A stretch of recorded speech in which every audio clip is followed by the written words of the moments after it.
Jesus Nazareno, sinasamba ka namin, pinipintuho ka namin, aral mo ang aming buhay at kaligtasan. Nuestro Padre Jesus Nazareno, iligtas mo kami sa kamatayan, ang krus mong pinamatayan ay sagisag ng aming kaligtasan. Nuestro Padre Jesus Nazareno, dinarangal ka namin. Nuestro Padre Jesus Nazareno, inulwalhati ka namin. Nuestro Padre Jesus Nazareno, inarangal ka namin. Nuestro Padre Jesus Nazareno, inulwalhati ka namin.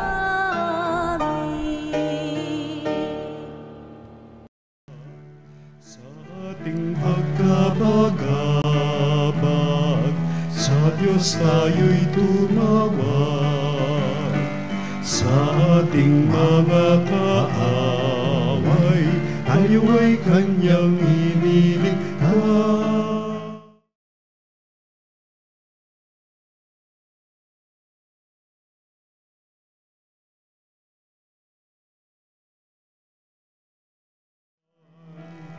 At tugtugin ang gitara at ang kaaya-ayang lira. Hipan ninyo ang trumpeta. Sa ngalan ng Ama, ng Anak, at ng Espiritu Santo. Amen. Ang pagpapala ng ating Panginoong Hesukristo, ang pag-ibig ng Diyos Ama, at ang pakikipagkaisa ng Banal na Espiritu Santo naway laging sumainyong lahat. At sumayo Mga rin. ginigilig kong mga kapatid, ang kalungkutan ng ating mahal na Panginoon sa kanyang nasaksihan na pagmamalabis ng mga pariseo at mga eskriba, mga dalubhasa, ngunit sa kabilang kanilang pagmamalabis nito ay nagkulang din sila sa pagtalima sa tunay na halaga at diwa ng salita ng Diyos. Mga kapatid, ikinalulungkot ng ating mahal na Panginoon ang ating kakulangan. Pero hindi ibig sabihin tayo kanyang pinababayaan. Nandun pa rin ang kanyang malasakit para sa atin. Kung kaya sa banal na misang ito, isama at idulog natin lahat ng ating mga pansariling kahilingan. Mga kahilingan din sa mga taong ating pinangakuhan na ipanapanalangin sila. Mga kapatid nating pumanaw na, mga kapatid din nating hanggang sa mga sandaling ito ay naghihikahos at lumalaban ng patas sa buhay. Sana'y matanggap nila ang tunay na kahulugan ng kaginawa ang dulot ng pagmamahal ng Diyos sa kanila. Simulan natin ang ating banal na pagdiriwang na may layunin nating maging dalisay muli ang ating mga katauhan, ang ating puso at diwa, ang ating pagmamahal at kaluluwa. Inaamin ko sa makapangyarihan Diyos at sa inyo mga kapatid na lubha akong nagkasala sa isip, sa salita at sa gawa at sa aking pagkukulang. Kaya'y sinasamo ko sa mahal na Birheng Maria, sa lahat ng mga anghel at mga banal, at sa inyo mga kapatid na ako'y panalangin sa Panginoong ating Diyos. Kaawaan tayo ng makapangyarihan Diyos, patawarin sa ating mga kasalanan, kahit patnubayan hanggang sa buhay na walang hanggan. Amen. Manalangin tayo. Ama naming makapangyarihan, ang iyon nawang kagandaang loob ay manguna at sumubaybay sa aming pamumuhay ngayon at araw-araw, upang kami taguyod sa paninindigang gumawa ng kabutihan, sa pamamagitan ni Jesucristo kasama ng Espiritu Santo magpasawalang hanggan. Amen. Pagbasa mula sa sulat ni Apostol San Pablo sa mga taga-Roma. Mga kapatid, ngayoy nahayag na ang pagpapawalang sala ng Diyos sa mga tao. Ito'y hindi sa pamamagitan ng batas, bagamat ito'y pinatotohanan ng kautusan at ng mga propeta. Pinawawalang sala ng Diyos ang lahat ng nananalig kay Hesukristo sa pamamagitan ng kanilang pananalig sa Kanya, maging Hudyo at maging Hentil. sapagkat ang lahat ay nagkasala at walang sinumang karapat-dapat sa paningin ng Diyos. Gayunman, dahil sa kanyang kagandahang loob, ay pinawalang sala sila sa pamamagitan ni Kristo Jesus na nagpalaya sa kanila. Siya ang itinakda ng Diyos na maging handog upang sa pagbububo ng kanyang dugo ay may patawad ang kasalanan ng tao sa pamamagitan ng pananalig sa Kanya. Ginawa ito ng Diyos upang ipakilalang siya'y matuwid, sapagkat noong una, nagtimpi siya at ipinagpaumanhin ang mga kasalanang nagawa ng mga tao, at sa ngayon, pinawalang sala niya ang mga nananalig kay Jesus upang patunayang siya'y matuwid. Ano ngayon ang ating ipagmamalaki? Wala. Bakit? Dahil lamang ba sa hindi natin pagkatupad sa kautusan? Hindi, kundi dahil sa ating pananalig kay Kristo. Sapagkat maliwanag na ang tao'y pinawalang sala dahil sa pananalig kay Kristo at hindi sa pagtupad ng kautusan. Ang Diyos ba'y Diyos lamang ng mga Hudyo? Hindi ba Diyos din siya ng mga Hintil? Oo, sapagkat siya'y Diyos ng lahat. Yamang iisa ang Diyos. Ang salita ng Diyos. Salamat sa Diyos.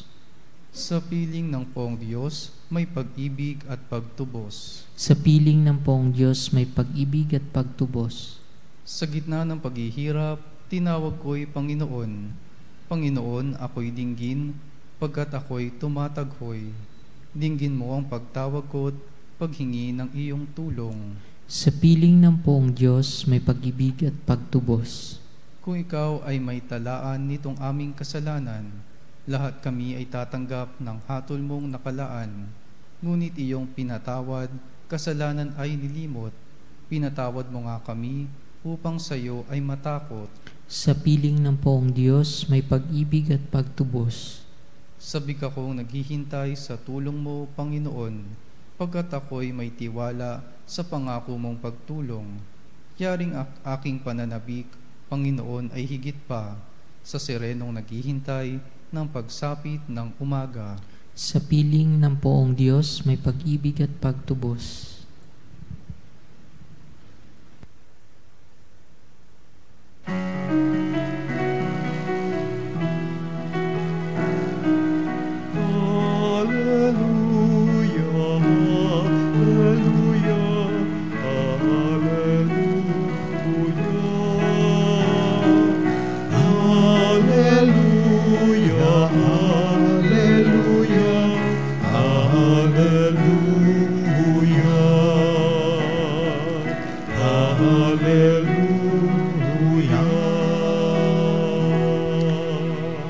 Sumainyo ang Panginoon At sumayo rin ang pagpapahayag sa mabuting balita ng ating Panginoon ayon kay San Lucas. papuri sa iyo, Panginoon. Noong panahong iyon, sinabi ni Jesus, "Kawawa kayo.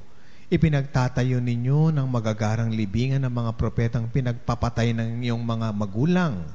Sa ganitong paraan, kayo na rin ang nagpapatunay na sang-ayon kayo sa mga ginawa ng inyong mga magulang, sapagkat sila ang pumatay sa mga propeta at kayo naman ang nagtatayo ng libingang puntod ng mga yaon. Dahil dito ay sinabi rin ng karunungan ng Diyos, magsusugo ako sa kanila ng mga propeta at ng mga apostol. Ang iba'y papatay nila at uusigin ang iba. Sa gayoy, lalagpak sa lahing ito ang parusa dahil sa pagpatay sa mga propeta, buhat ng itatag ang sanlibutan. Magmula kay Abel hanggang kay Zacarias, na pinatay sa pagitan ng damba ng sunugan ng mga handog at ng gusali ng templo. Sinasabi ko sa inyo, lalagpak sa lahing ito ang parusa dahil sa kanilang ginawa. Kawawa kayo, mga dalubhasa at kautusan, sapagkat inalis ninyo ang susi ng karunungan. Ayaw na ninyong magsipasok. Hinahadlangan pa ninyo ang mga nagnanais pumasok. At umalis si Jesus sa bahay na iyon. Mula noon, tinuligsa na siya ng mga eskriba at ng mga pariseo at nagtatanong tungkol sa maraming bagay upang masilo siya sa kanyang pananalita.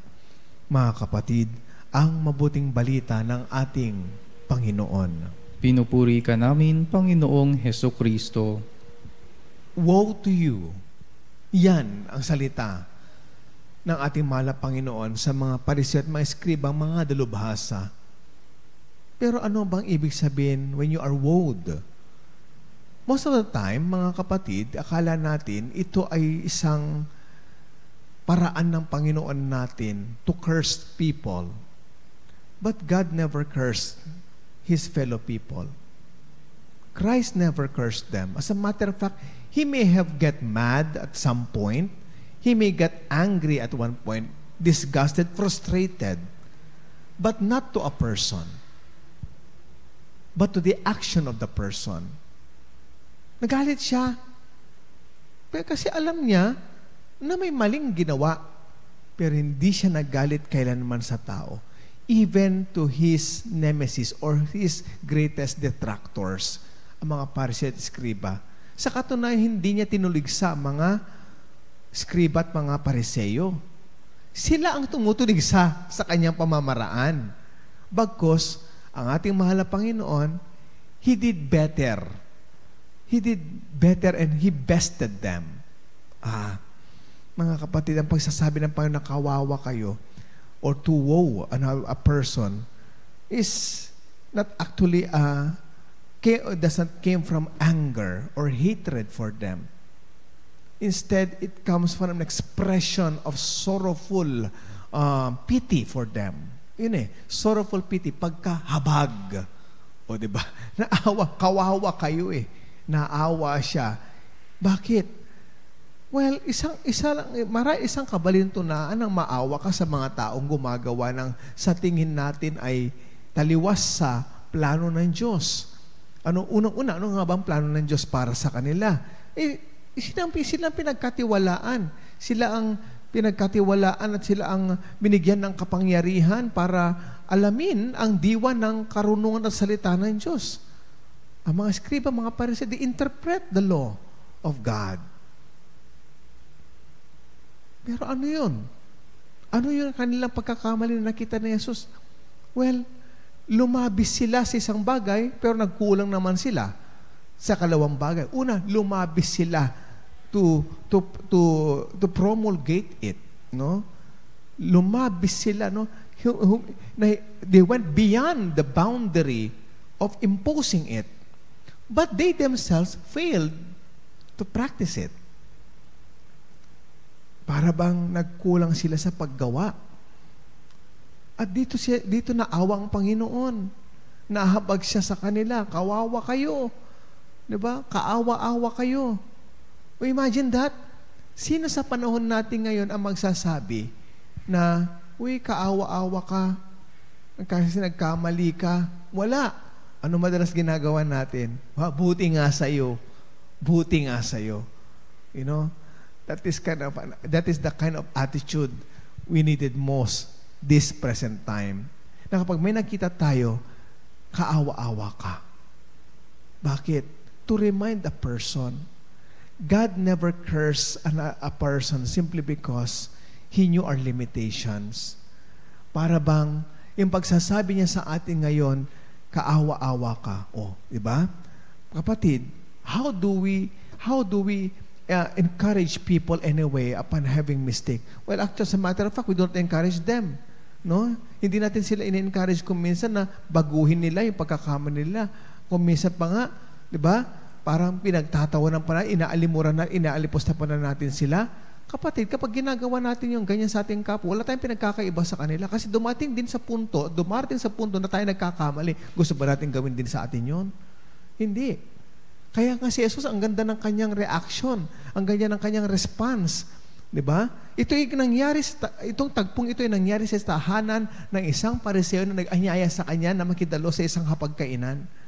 At itong mga pagbasa itong ilungging ito ay isang pangyayari na kung saan dahil sa kanyang malasakit sa taong ito na nag-anyaya sa kanya, nais niyang akayin muli sila sa tamang landas.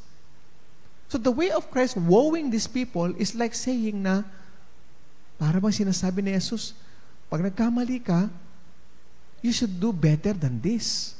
Yun na mahigitan mo dapat yung kalalagayan mo ngayon. You could do better than this. To encourage them. The Pharisees and the scribes, the scholars of the law, as if Christ is telling them, mas nahigit, kawawa kayo kasi sana mas nahigitan mo pa yung inaasahan sa'yo. Because that is the challenge posed on us also, mga kapatid. Sabi ka nila, I do believe in the saying that from great power, from great authority comes responsibility. Diba? At yun nga, doon nga nagkulang ang mga Pharisee at Eskriba.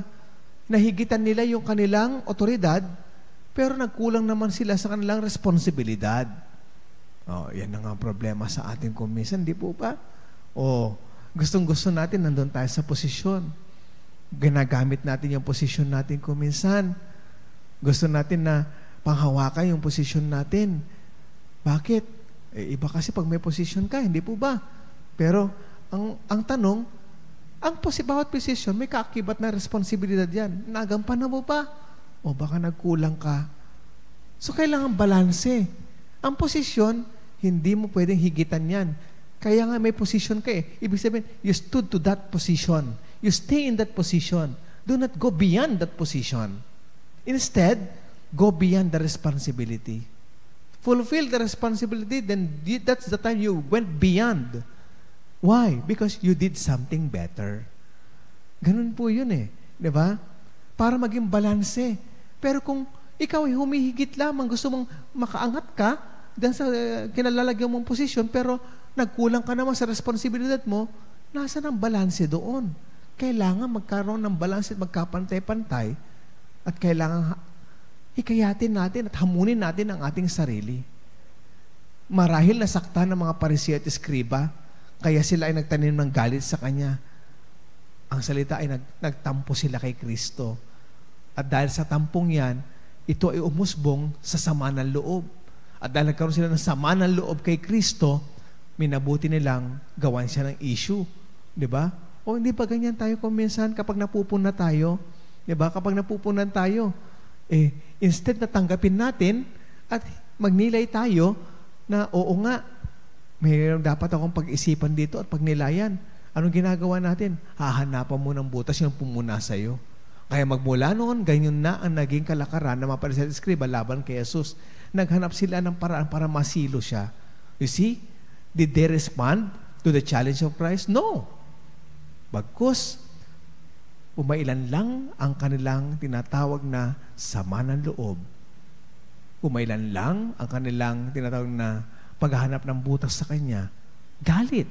Puot. Nabuhay sila dito. Pero alam niyo mga kapatid, yan ang sumisira sa ating pagkatao.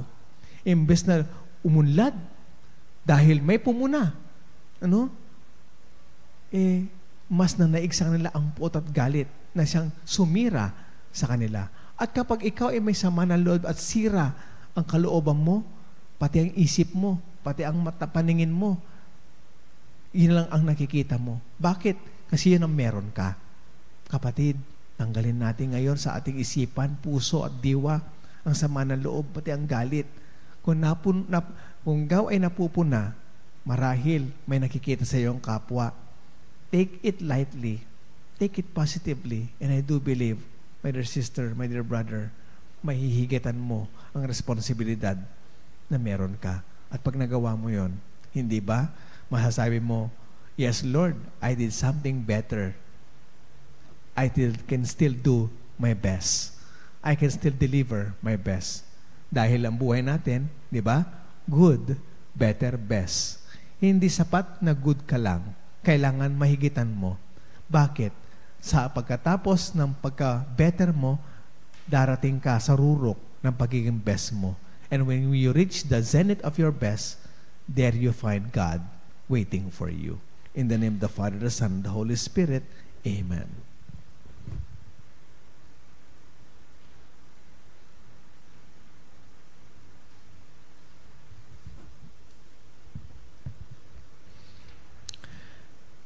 Hilingin natin sa Panginoon na maging makatotohanan tayo sa ating mga gawain. Sa bawat pagdalangin ng ating itutugon, Panginoon, gawin mong totoo ang aming puso sa iyo. Panginoon, gawin mong totoo ang aming puso sa iyo. Sa ating buhay bilang bahagi ng bayan ng Diyos, naway magampanan natin ang mga hamon ng Ebanghelyo sa ating palagiang pagsaksi. Manalangin tayo sa Panginoon. Panginoon, gawin mong totoo ang aming puso sa iyo. Atin nawang maiwasang gawin ang mga bagay na nakikiayon o pagpapakitan tao lamang. Manalangin tayo sa Panginoon. Panginoon, gawin mong totoo ang aming puso sa iyo. Yaong mga pinanghihinaan ng loob dahil sa ating hindi naging magandang ugali at pakikitungo, naway manumbalik sa pagsisimba sa pamamagitan ng ating pagbabalik loob at pagbabagong buhay. Manalangin tayo sa Panginoon. Panginoon, gawin mong totoo ang aming puso sa iyo. Ang mga may sakit, naway makita ang mapagpagaling na kamay ng Diyos sa dinaranas nilang mga pagsubok at paghihirap. Manalangin tayo sa Panginoon. Panginoon, gawin mong totoo ang aming puso sa iyo. Ang mga yumauna sa buhay na ito, naway tanggapin sa walang hanggang kaluwalhatian. Manalangin tayo sa Panginoon. Panginoon, gawin mong totoo ang aming puso sa iyo. Ama, tulungan mo kaming sumamba sa iyo ng may totoong puso upang makalapit kami sa iyo sa Espiritu at katotohanan. Hinihiling namin to sa pamagitan ni Kristo ang aming Panginoon. Amen. Amen. Ang himig mo, ang awit ko, lahat ng ito'y nagmula sa iyo. Muling ihahandog sa iyo, buong puso kong inahalay sa iyo. O Diyos, o Panginoon, lahat ay biyayang aming inampon, aming buhay at kakayahan. Ito'y para lamang sa iyong kalwalhatian. Ito'y para lamang sa iyong kalwalhatian. Patuloy kayong manalangin, mga kapatid, upang ang ating paghahain ay kalugdan ng Diyos Amang makapangyarihan. Tanggapin nawa ng Panginoon itong paghahain sa iyong mga kamay, sa kapurihan niya at karangalan sa ating kapakinabangan at sa buong sambayanan niyang banal. Ama naming lumikha, tanggapin mo ang aming mga panalangin na sumasaliw sa aming paghahain upang sa ginaganap naming pagdiriwang kami makatawid sa kalwalhatian sa pamamagitan ng Jesucristo kasama ng Espiritu Santo magpa sa walang hanggan. Amen. Sumainyo ang Panginoon. At sumayo rin. Itaas sa Diyos ang inyong puso at diwa. Itinaas na namin sa Panginoon. Pasalamatan natin ang Panginoong ating Diyos. Marapat na siya ay pasalamatan. Ama naming makapangyarihan, tunay ang marapat ni ikaw ay aming pasalamatan. Pinagbibigyan mong ito'y aming maihayag kahit na ito'y walang anumang maidaragdag. Sa kadakilang sa iyo ay likas. Sa pagpupuri namin ang nakikinabang ay kami rin iyong pinakikiharapan sa pamamagitan ng anak mong minamahal. Kaya kaisa ng mga anghel nagsisiawit ang papuri sa iyo nang walang humpay sa kalangitan kami nagbubunyi sa iyong kadakilaan. Santo, Santo, Santo, Panginoong Diyos ng mga hukbo, napupuno ang langit at lupa ng kadakilaan mo, o sana sa kaitaasan. Pinagpalang na paririto sa ngalan ng Panginoon, o sana sa kaitaasan. Ama naming banal, ikaw ang bukal ng tanang kabanalan. Kaya't sa pamamagitan ng iyong Espiritu gawin mong banal ang mga kaloob na ito upang para sa aming maging katawan at dugo ng aming Panginoong Hesukristo.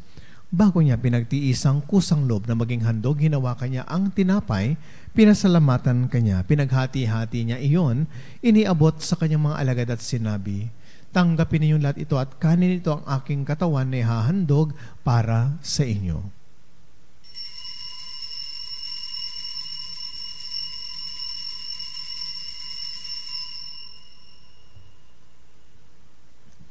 Gayon din naman na matapos ang hapunan, hinawakan niya ang kalis, muli kanyang pinasalamatan. Iniabot niya ang kalis sa kanyang mga alagad at sinabi, "Tanggapin ninyong lahat ito at inumin ito ang kalis ng aking dugo ng bago at walang hanggang tipan. Ang aking dugo na ibubuhos para sa inyo at para sa lahat.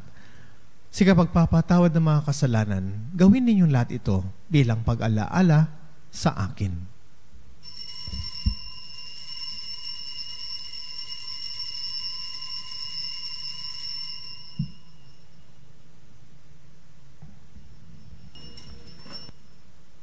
Ipagbunyi natin ngayon ang misteryo ng ating pananampalataya. Si Kristo ay namatay, si Kristo ay nabuhay, si Kristo ay babalik sa wakas ng panahon. Ama, ginagawa namin ngayon ang pag-alaala sa pagkamatay at muling pagkabuhay ng iyong anak, kaya't iniaalay namin sa iyong tinapay ng bibigay buhay at ang kalis na nagkakalob ng kaligtasan. Kami nagpapasalamat dahil kami iyong minarapat at tumayo sa harap mo para maglingkod sa iyo. Isinasamo namin kaming magsasalo-salo sa katawan at dugo ni Kristo ay mabuklod sa pagkakaisa sa pamamagitan ng Espiritu Santo.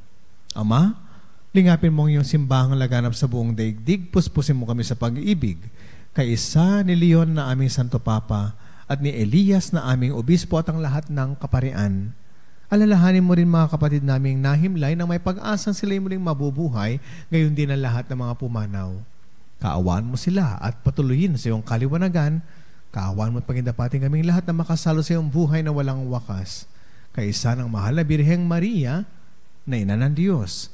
Kaisa ng kanyang kabiyak sa puso na si San Jose. Kaisa ng mga apostol at ang lahat ng mga banal na namuhay dito sa daigdig ng kalugod-lugod sa iyo. May pagdiwang naman namin ang pagpupuri sa kararangal mo sa pamamagitan ng iyong anak na aming Panginoong Hesu Kristo. Sa pamamagitan ni Kristo, kasama niya at sa Kanya, ang lahat ng parangal at papuri ay sa iyo, Diyos amang makapangyarihan, kasama ng Espiritu Santo, magpa sa walang hanggan. Amen.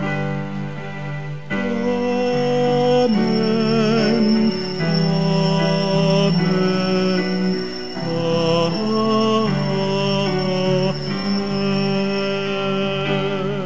At sa tagubilin ng kagagaling na utos at turo ni Jesus na Panginoon natin na Diyos, ipahayag natin na may lakas ng loob.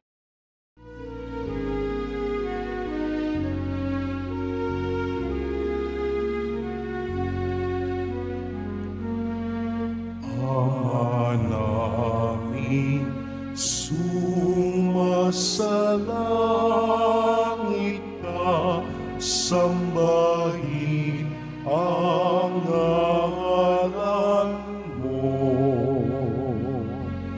Mapasa amin ang kaharian mo, sundin ang loob mo. Dito sa lupa para ng sa langit, bigyan mo kami ngayon ng aming kakanin sa araw-araw, at patawarin mo ang aming mga sala para ng pagpapatawad namin sa nagkakasala sa amin. At huwag mo kami pahintulot sa tukso, at iadya mo kami sa lahat ng masama.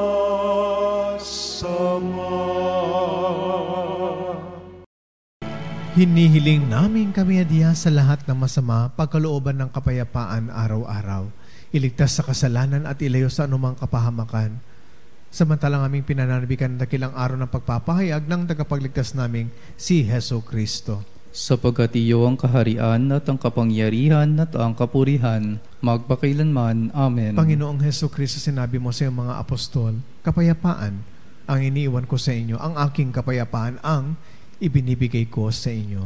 At tunghayan mo ang aming pananampalataya, huwag ang aming paulit-ulit na pagkakasala. Pagkalooban mo kami ng kapayapaan at pagkakaisa ayon sa iyong kalooban, kasama ng Espiritu Santo, magpasawalang hanggan. Amen. Ang kapayapaan at pagmamahal ng Panginoon lagi nawang sumainyo. At sumayo rin. Magbahagi na po tayo ng pagbati ng kapayapaan sa bawat isa.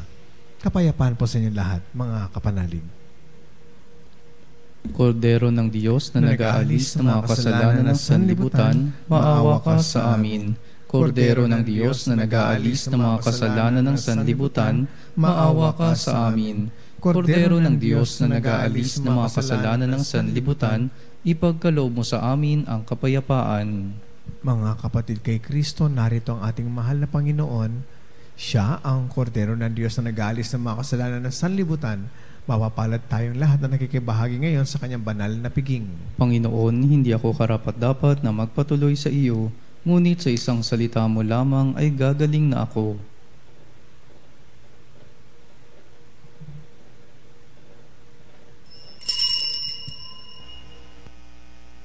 Mga kapanalig, ating dasalin ang komunyong espiritual. O Jesus, nananalig ako sa pananahan mo sa kabanal-banalang sakramento. Minamahal kita higit sa lahat at hangad ka ng aking kaluluwa. Hindi ko man matatanggap ngayon ang iyong katawan at dugo, inaasahan ko na patuloy kang mamumuhay sa aking puso. Naniniwala ako na narito ka at kaisa ka ng aking buong pagkatao. Huwag mong ipahintulot na mawalay ako sa iyo. Amen. Panalangin sa karangalan ng Nuestro Padre Jesus Nazareno. O Jesus Nazareno, katamis-tamisan naming manunubos, sa harap mo ngayon naririto kami't nangangayupapa at nagsisisi ng taos-puso sa aming pagiging walang turing sa iyo at paglimot sa di mabilang na mga biyaya mo, lalong-lalo na yaong mahalagang biyaya ng pagtutubos. Dinaramdam namin at pinagsisisihang labis, Panginoon ko, ang pagkakasala namin sa iyo. Ikinalulungkot namin ang pagiging dahilan ng pagpapasan mo ng krus na iyan sa gitna ng mga hirap at kapaitan, hanggang sa inihandog mo ang iyong buhay sa bundok ng Kalbaryo, sa pagkaibig mo lamang na matubos kami at ang sangkatauhan mula sa sala. Pakabanalin mo, O Panginoon, ang aming pagnanais at ipagtanggap mo sa amin ang iyong biyaya. Maging tagapamagitan nawa ang iyong ina, ang kalinis-linisang Birheng Maria.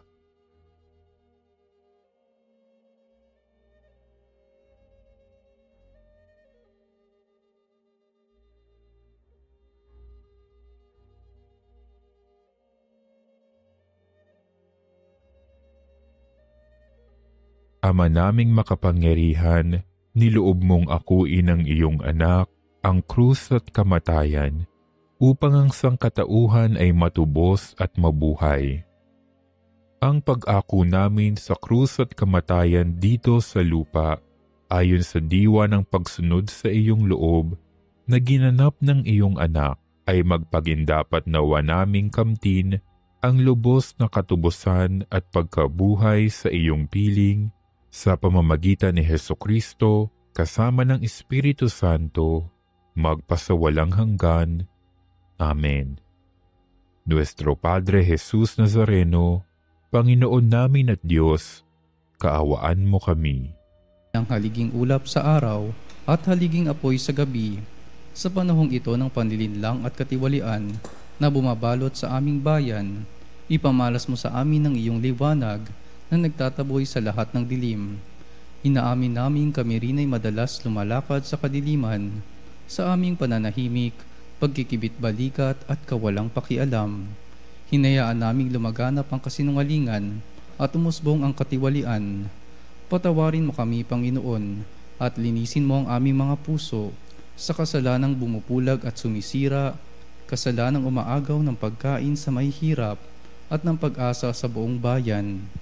Ipagkaloob mo sa amin ang mga pinunong kawangis ng puso ng iyong anak, mga pastol na handang maglingkod, hindi mga lobong sumisila, sa kapangyarihan ng iyong banal na espiritu.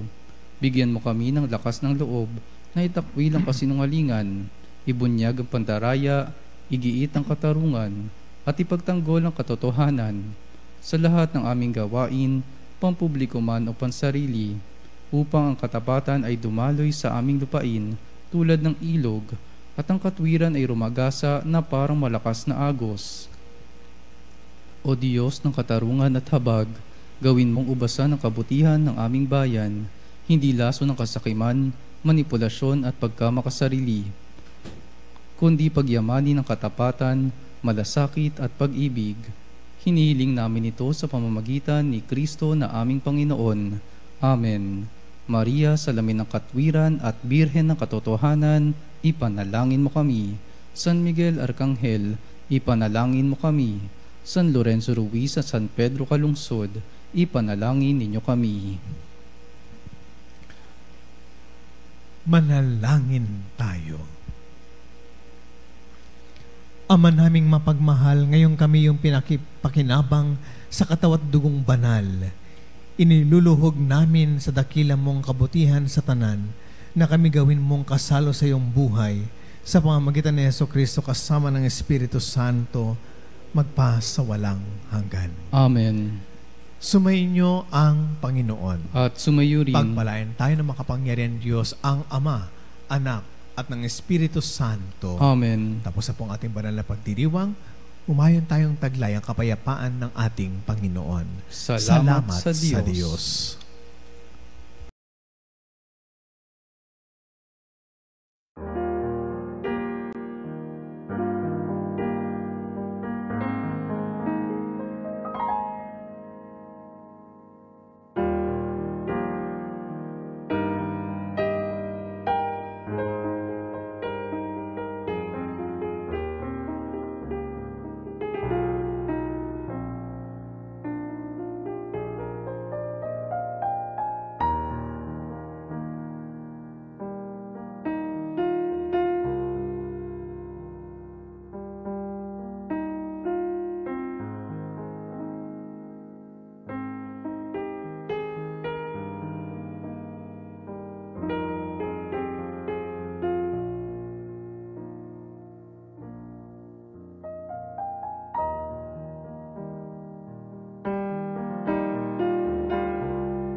Mga kapanalig, bilang isang bayang tinawag ng Ama kay Jesucristo na pinagbuklod sa iisang katawan, tayo manikluhod at sumamba sa Panginoong Jesucristo sa kabanal-banalan na sakramento sa altar. Sa sandaling ito ng pagpupurit pagsamba sa banal na sakramento, alalahanin natin ang ating mga kapanalig na kasama natin ngayon nakikinig at nakasubaybay sa ating himpilan. lalong higit ang ating mga may sakit at ang mga nakaratay sa banig ng karamdaman, ang mga nasa pagamutan at kanilang tahanan, at ang lahat na tanging sa Diyos lamang umaasa ng kagalingan. Gayon din, ipanalangin natin ang mga nanghihina sa kanilang pananampalataya, ang mga nakararanas ng matinding kalungkutan, takot at pangamba, ang mga nawawalan ng pag-asa at lakas ng loob. O Diyos, halina at kami tulungan. O Panginoon, magmadali ka sa iyong pagdamay. Papuri sa Ama at sa Anak at sa Espiritu Santo. Kapara noong una, ngayon at magpasawalang hanggan. Amen. Purihin ang pangyariang Ama na nagsugo sa kanyang buktong na anak upang tayo makipagkasundo sa Kanya. Pinupuri ka namin ngayon at kailanman. Purihin ang Panginoon Jesucristo sa Kordero ng Diyos na nagali ng kanyang katawan at dugo bilang pagtubos sa sala ng tanan. Pinupuri ka namin ngayon at kailanman. Purihin ang banal na Espiritu, ang Panginoong nagpapabanal na pumupuspos at nagbibigay kagalingan sa lahat. Pinupuri ka namin ngayon at kailanman.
Makapangyarihan Diyos na walang hanggan, Ikaw ang aming Panginoon at butihing Ama.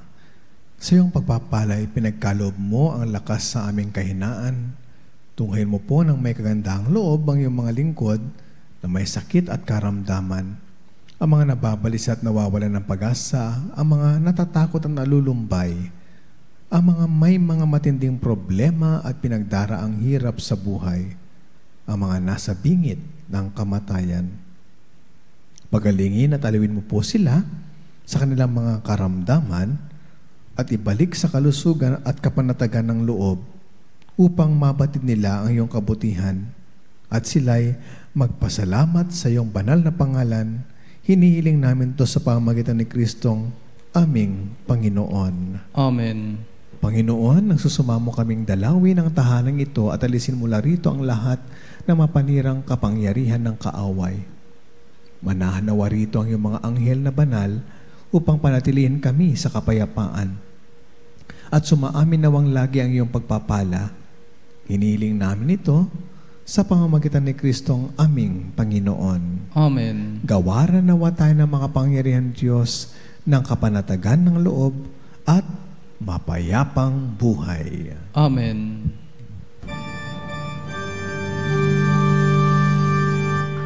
Tantum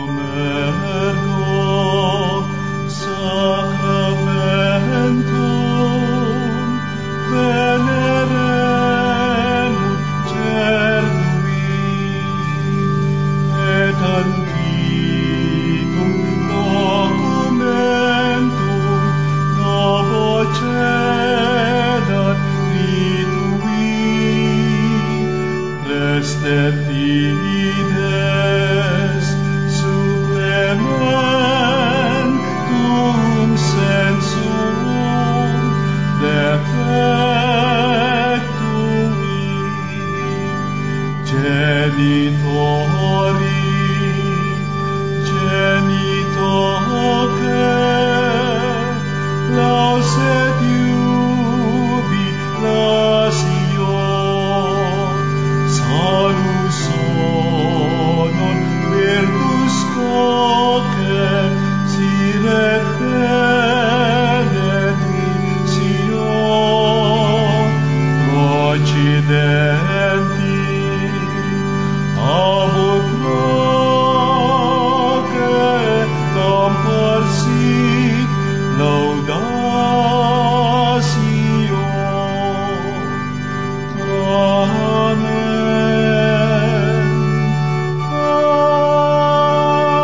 cielo prestitisti eis. Omne delectamentum in se abentem.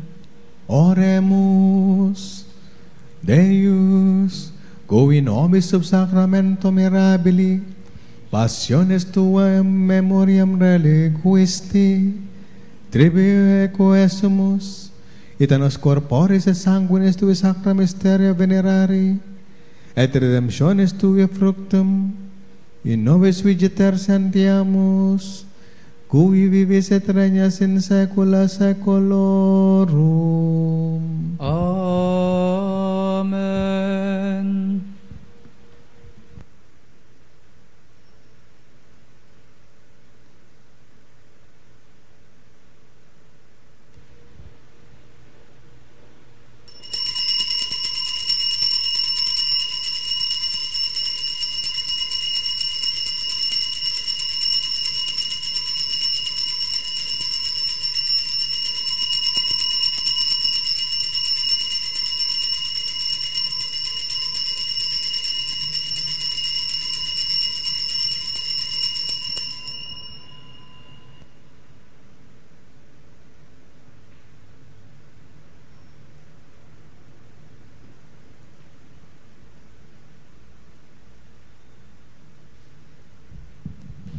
Purihin ang Diyos. Purihin ang Diyos. Purihin ang kanyang banal na pangalan. Purihin ang kanyang banal na Purihin pangalan. si Hesu Kristo, Diyos na totoo at tao namang totoo. Purihin si Jesucristo, Diyos na totoo at tao namang totoo. Purihin ang ngalan ni Jesus. Purihin ang ngalan ni Jesus. Purihin ang kanyang banal kabanalang puso. Purihin ang kanyang kabanal-banalang puso. Purihin ang kanyang kamahal-mahalang dugo. Purihin ang kanyang kamahal-mahalang dugo. Purihin si Hesu Kristo sa banal na sakramento sa altar. Purihin si Jesucristo sa banal na sakramento sa altar. Purihin ang Espiritu Santo ang mga aaliw. Purihin ang Espiritu Santo ang mga aliw. Purihin ang dakilang ina ng Diyos si Maria Santissima. Purihin ang dakilang ina ng Diyos si Maria Santissima. Purihin ang kalinis-linisang paglilihi sa Kanya. Purihin ang kalinis-linisang paglilihi sa Kanya. Purihin ang kanyang maluwalhating pag-aakyat sa langit. Purihin ang kanyang maluwalhating pag-aakyat sa langit. Purihin ang ngalan ni Maria, Birhen at Ina. Purihin ang ngalan ni Maria, Birhen at Ina. Purihin ang si San Jose, ang kanyang kalinis-linisang esposo. Purihin si San Jose, ang kanyang kalinis-linisang esposo. Purihin ang Diyos sa kanyang mga anghel at mga santo. Purihin ang Diyos sa kanyang mga anghel at mga santo.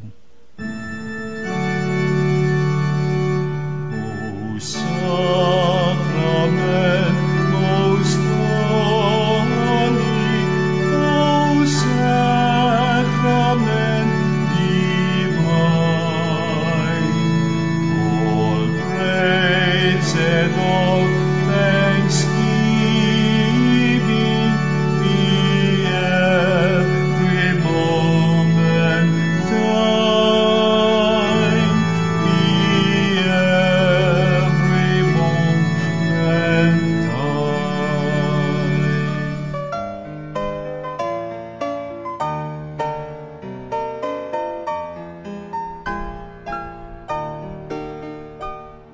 Nuestro Padre Jesús Nazareno, sinasamba ka namin, pinipintuho ka namin, aral mo ang aming buhay at kaligtasan. Nuestro Padre Jesús Nazareno, iligtas mo kami sa kamatayan, ang krus mong pinamatayan ay sagisag ng aming kaligtasan. Nuestro Padre Jesus Nazareno, dinarangal ka namin. Nuestro Padre Jesus Nazareno, inulwalhati ka namin. Nuestro Padre Jesus Nazareno, inarangal ka namin. Nuestro Padre Jesus Nazareno,